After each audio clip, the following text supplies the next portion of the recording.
Hi, I'm Maria Thea Harris or Velosos, and welcome back to So Over 50 podcast. Stay listening, everyone. So Organised Style podcast acknowledges traditional owners of country throughout Australia. We pay our respects to Aboriginal and Torres Strait Islander cultures and to the elders past, present and emerging. Thanks for joining us on So Over 50 podcast. What sewing have you done during the COVID lockdown? Today's guest is Angie Hinksman. So Over 50 followers will know Angie from her latest dress that she made from strips of a duvet cover. So let's welcome Angie to the podcast. How are you, Angie? I'm good. But it's a bit miserable today here in the UK, really. I'm sorry about yesterday. I had a greenhouse collapse on me. I'm building. It's not as bad as it sounds. I'm building a greenhouse in the garden, but it's a polycarbonate greenhouse. So it's not glass. So it's, and it was meant to be done last week, me and my son, and then he got called into work. So it's half done. And because it's half done, the wind gets trapped in it and pushes bits out. And then I have to run down and push them back in. And it was just, and then I thought, oh, it's the time. And I ran back and it was too late, but sorry about that. All right. It sounds like you lead a very exciting life. I lead a very busy life, but that's deliberate. I try and keep myself as busy as possible so I don't start raving mad, quite frankly. But yeah, that's me. I'm a sewer for lifetime since I was little. And then I'm originally from the States, from Virginia, and then grew up in California and met my husband, moved here. And always sewed and had a career. I did bridal wear, occasion wear, worked for a soft furnishing company, just always just loved to sew. And I was a teacher for 20 years. And then 6 years ago, my husband, who was also a lecturer, got bowel cancer and everything just completely stopped. Everything focused on that. And for however many years, that was our life. And then a year, 18 months before the pandemic, he died. And we actually think, although it says he died of cancer, we think it was because of pneumonia. And they think the pneumonia was brought on by a COVID-type flu virus. They couldn't pinpoint it. I'm so sorry. But yeah, thank you. I get really frustrated when people say, oh, it's just like the flu. And I thought, well, it's not. With flu, for the most part, we can treat it. With this was completely new. And I remember the doctor saying to me, we don't know what this is. We're getting more and more people with this flu-like thing. And then, sure enough, 18 months later, here we were. But so sewing literally, I think, probably saved my life, because after that, and you go into mourning and grieving. We got to the pandemic and I thought, I can't do this anymore. This is ridiculous. I'm either going to sink, I'm going to be here and wallow in sorrow, or I'm going to survive. So I started sewing masks. And I think I sold, a good 300 masks. And I did them for my neighbours, my relatives, and my relatives in the States, and then a local bookshop and it kept me really busy. And I thought, this is crazy. I should be sewing. This is what I do. And then it just snowballed. And here I am now, and then finding So Over 50. And it's just, I love it. It's great. Really, really great. When did you find So Over 50? Well, it was when I was, funny enough, making the skirt, the bias binding skirt. I was mainly sewing, as I say, these masks. And then I'd used Instagram because I'm a web designer and a brander. That's what I do for a living.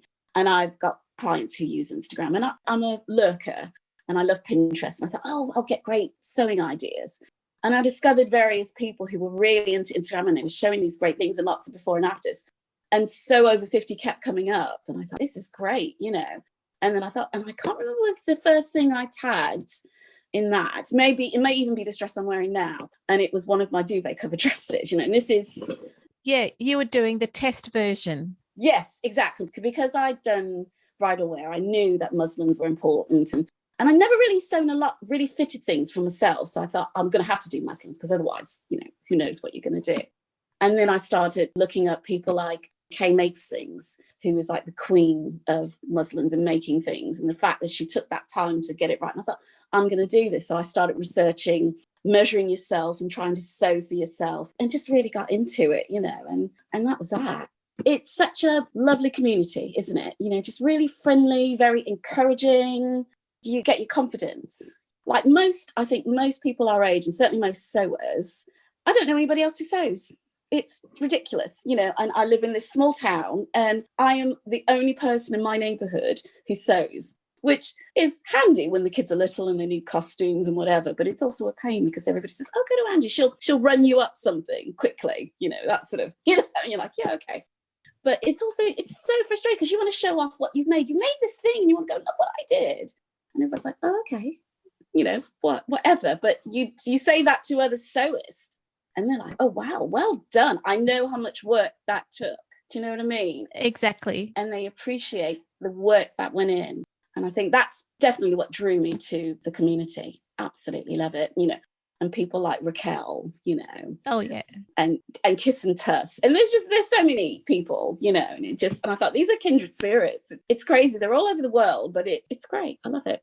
So weirdly, pandemic kind of saved me. I was there, sat at home being really lonely, not being able to see anybody. My sister, who's in LA, who comes out twice a year normally, couldn't come out. My oldest son had just left home with his girlfriend. I still have my youngest at home, but she's on her way out, I'm sure. So it was just suddenly, I've got this great big house, this great big garden, and nobody to share it with.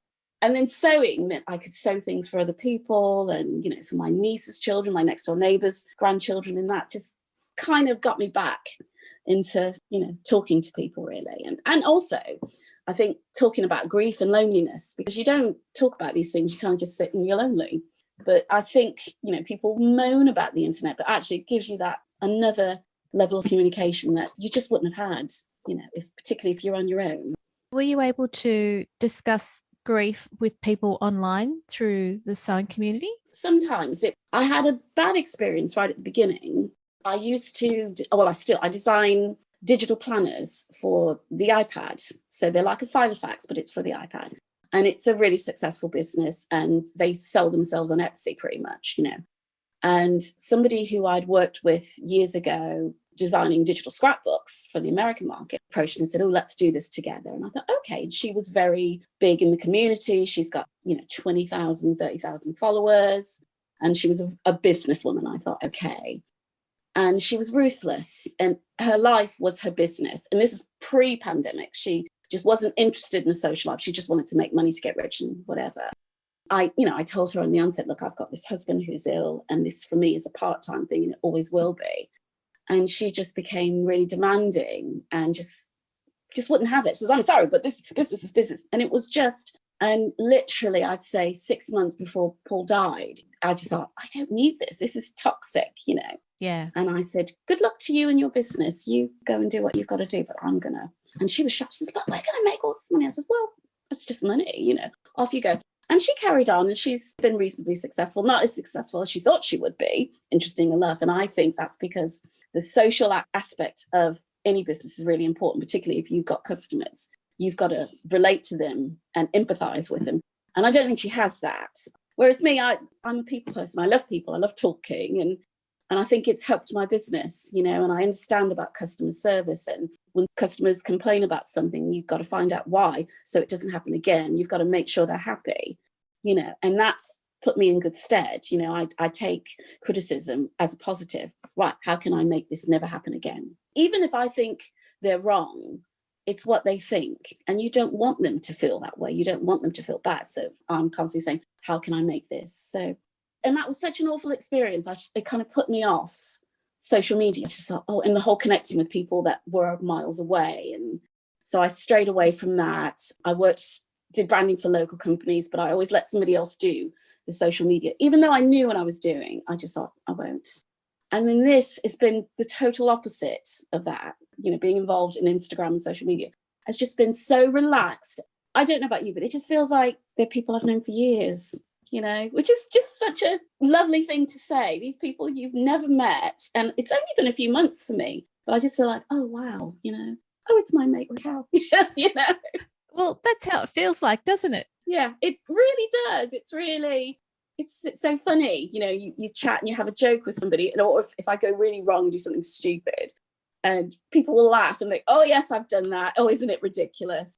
There's no judging, which is great, really, really good. So, yeah. The reason I got you onto the podcast, and thank you so much for your backstory. Oh, it's so obvious that you are a people person.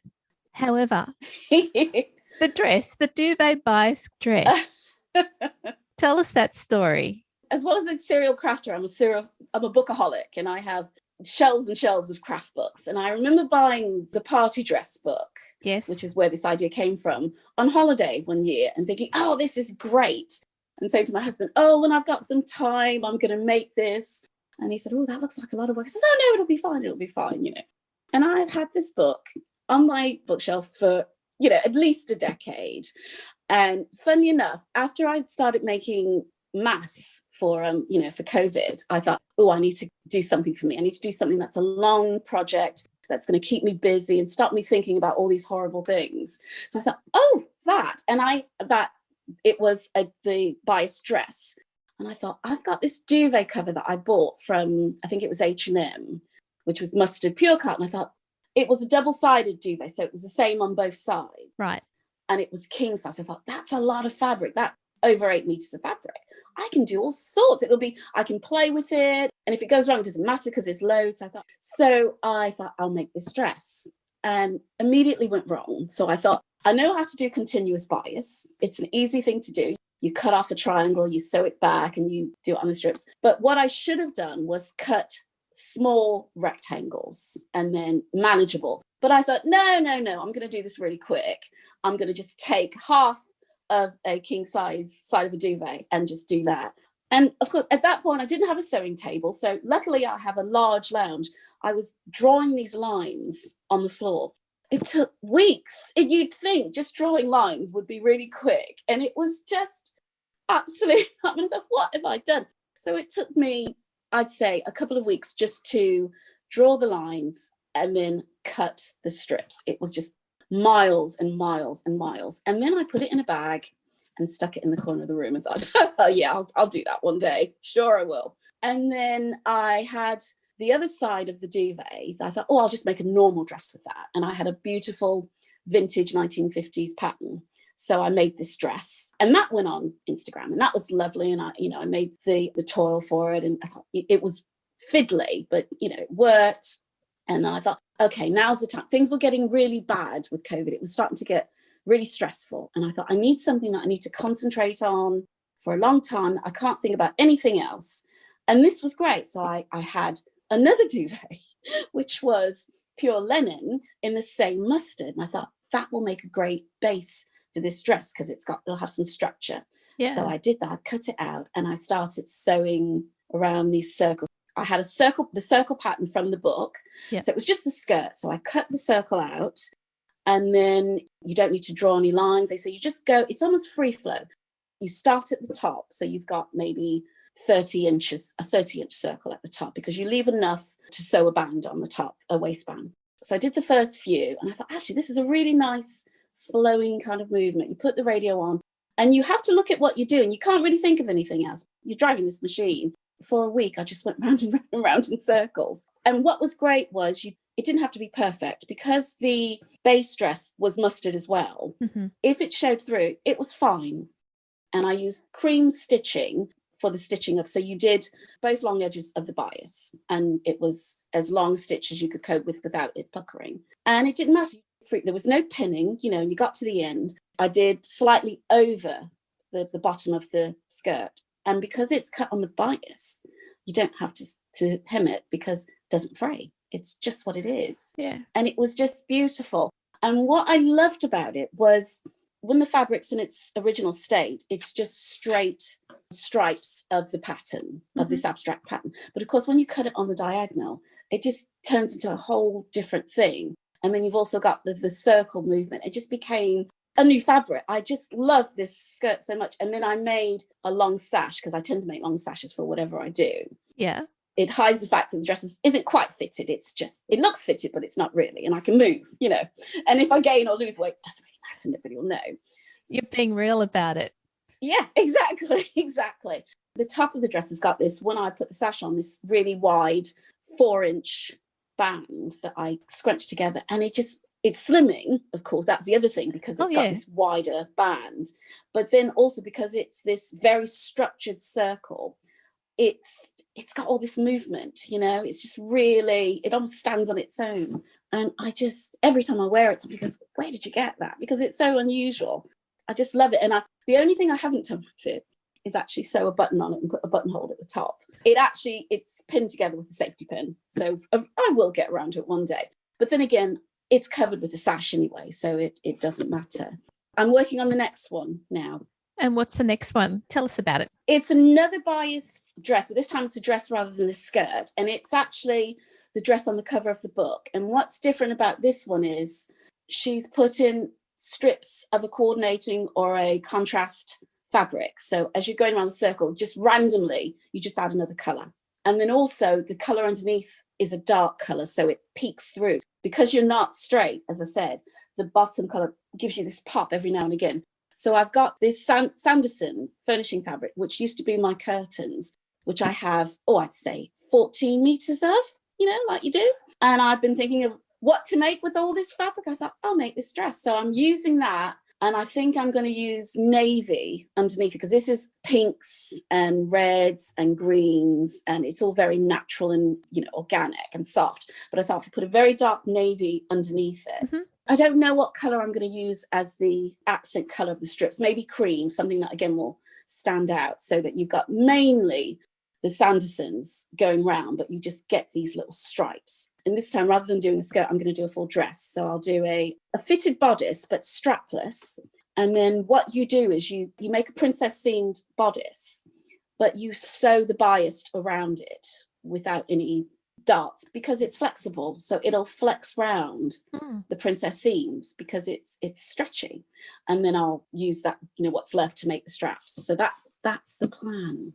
That sounds stunning. And maybe put a ruffle on the bottom, just because I like ruffles, like you do. I think my children will be relieved, because I posted this Instagram post and I said, I've got these rolls and rolls of fabric. I don't know what to do with it. Any ideas? And if you scroll through the pictures, the last picture was a scene from Sound of Music with all of the Von Trapp children wearing this curtain. I thought, this will be my family next year. And my daughter, she says, oh, Mum, that's lovely. And I said, be careful what you wish for, honey, because I've got your size. I know your measurements. So, but yeah, I still might do that. I still might be cheeky and make them all something. But yeah, that's the next plan, definitely. Look, I'm a bit of a sewing geek. Yeah. Do you run out of thread often? Well, I do. The only thread I never run out of is cream, because I used to work for a charity, and it was a charity called Action 21. And what we did is we took donations of things that would be destined for the landfill, and we either resold them or reconditioned them and what have you. And somebody brought in a box of, I'd say, 100 reels of cream cotton. That was, wow. I don't know where it came from. And I thought, I'll pay for these. So I will never, ever have to buy cream thread for the rest of my life. I've stopped buying fabric, but now I'm quite obsessed with thread, which is because there's so many different types of thread. And I've started patchworking, and hand sewing is great for cotton. Cotton thread works beautifully.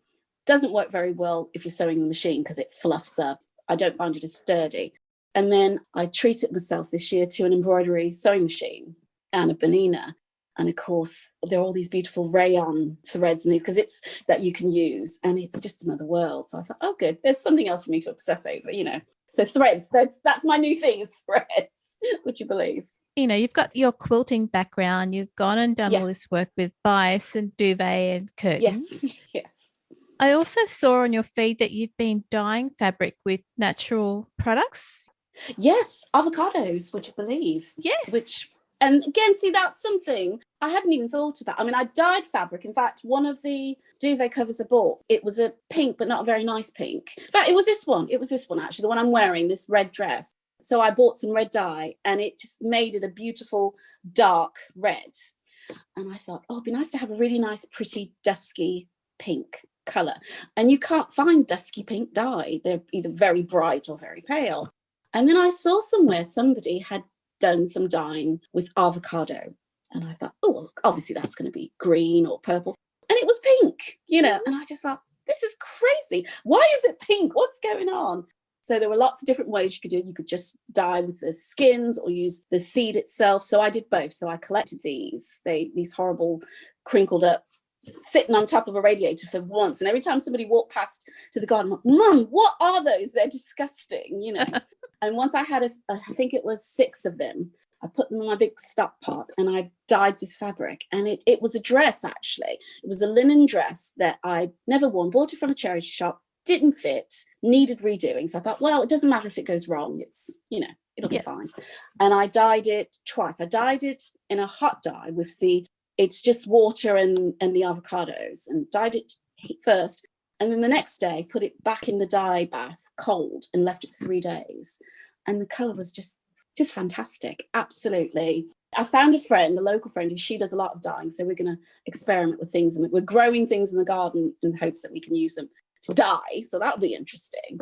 I also have a freezer full of avocado seeds now. I've got this great big bag that every time anybody eats one, so don't throw it away. I need that. And it goes in the bag in the freezer. So yeah, fascinating. I love it. You'll be developing dusky pink clothes in your wardrobe, in your capsule wardrobe, from these avocado seeds and skins. It will be, because my capsule wardrobe at the moment, apart from the things I've sewn in this last year, are black. It's black, red, grey. That's pretty much my wardrobe.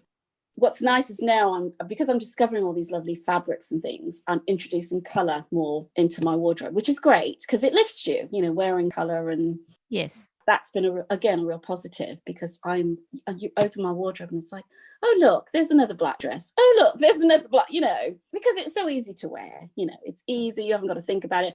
I was a lecturer for 20 years and, you know, you had to dress smart mostly. It was just simple. Oh, put a black suit on, put a white shirt on, you know, and everything went with it. So, but now I was listening to, I think it was Marcia's, her podcast the other day, and she was saying, one of the great things as you get older is you can wear what you want and it doesn't matter. And it doesn't matter what other people think. Mm-hmm. You sort of find your style, don't you? You do. And I think now I know, like wrap dresses, I've never worn a wrap dress before. Now I have 3 and I love them and they work. And if people don't like them, that's their problem. I know I don't wear makeup. I don't wear a lot of accessories, but I love clothes and I love a particular type of clothes. And when you're younger, you think, oh, this doesn't suit me. This doesn't suit my age, or I shouldn't wear that. Who cares? I don't even think about whether or not it suits me now. I just think, do I like it? Is it comfortable? Will I love it? And that's that, you know. So yeah. I mean, you went to all the trouble of making sure that your wrap dress fit, and now you've got 3 that you love wearing in the colours that you love as well. Exactly. I think that's the other thing about being a home sewer is, particularly if you sew for yourself, you know your body, you know what works and what doesn't. I mean, I was lucky when I did wedding and evening wear, because I had a couple of clients who I did their whole wardrobe. So I got to know them over years and I knew what fitted them and what suited them. I never really knew that about me because I very rarely made anything for myself. But now, and I've got a really short waist, it's just ridiculous. But now I know how to fix that in a pattern. I know where I need to take it in. It's not at the bottom, you know, it's in other places, you know, and how you don't need to take as much out of the back as you do perhaps at the front. And all those things, you know, because I've been tuning it. Up till now, it's taken me typically 2 practices on a bodice to get it right. Whereas now, 1. And probably now, you know, hopefully in a few months' time, won't need any, because I know what the sizing is and I know what works and I know how to fix it from a commercial pattern, how to make it for me. It's a joy. I love it. Are there any final words you'd like to leave our listeners with? I would say, you know, in these awful, stressful, worrying times, find something that you enjoy, that you can focus on. It doesn't matter what it is, whether it's sewing or cooking or gardening, but just something that you can go and focus on where you don't need to think about anything else, or you can't think anything. It's such a release. It's so comforting. You know, even if it's maybe an audio book, maybe when you go to bed, I do this, listen to an audio book, because you just lose yourself. I've tried watching films in bed and I fall asleep, but whereas listening to a book, it's just, and everything else escapes. And it's the same with gardening. If I'm out in the garden, I've got so many little jobs to do. I can't think about anything else. I've just got to get these jobs done. And the same if I'm sewing something, particularly if it's something big, I've got to concentrate. Or if I've started sewing bags and wallets, and because they're so tiny, they're very fiddly. So you really have to look at what you're doing, take your time, go very slow. And that slow sewing is just, it's wonderful because you really have to focus. So I would say just find something that, and join a community. And if you're a sewer, Sew Over 50 is just wonderful. It's great. It's so lovely to see people my age, you know, crafting and showing off their creations. It's great. Oh, Angela, thank you so much for coming on to the podcast. Oh, it was my pleasure. It's so lovely to meet you. Thank you so much for having me. Now, we kind of started talking, like I hit record as soon as we said hi. Oh, good. That's the way to do it. Yeah. Well, I don't like losing parts where it might just be quite organic. And I think this has been a very organic. It has, hasn't it? Yes, which is nice. Yes. Did I ask you how people can find you on social media? It's just Angie Hinksman. Instagram at Angie Hinksman. I'm lucky that I grabbed my name, you know, way back years ago. So I'm, you know, yeah, that's me. Okay, that's great. Great. You're such an inspiration for someone who has had a lot of things happen to her life. Yeah, thank you. And has come through it and given people some inspiration. Oh, bless you. That's so kind. I've really felt like talking about the bias dress was almost as if I was making light of what you've been through, because you've been through so much. Yeah, but that's life though, isn't it? It's sometimes it's these little things that you do that actually transform you or bring things out of you that you didn't know were there. It can be the smallest thing, you know. Yeah, absolutely, definitely. It's been an absolute pleasure meeting you, Angie. Oh, and you. Thank you so much. It's my pleasure. Bye. And have a lovely day, listeners. This episode of So Organised Style Podcast, Pulse Over 50, was produced by me, Maria Thea Harris, with permission of Angie Hinksman, soundbybensound.com. You can subscribe to So Organised Style Podcast, but with an S, not a Z, on all good apps. Make sure you listen to over 40 So Over 50 podcasts we've now published. Post any questions or suggestions you have on our Instagram account at So Organised Style or on our website at www.soorganisedstylepodcast.com or on our Facebook page. We look forward to joining you in your sewing room next time. Stay safe, everyone.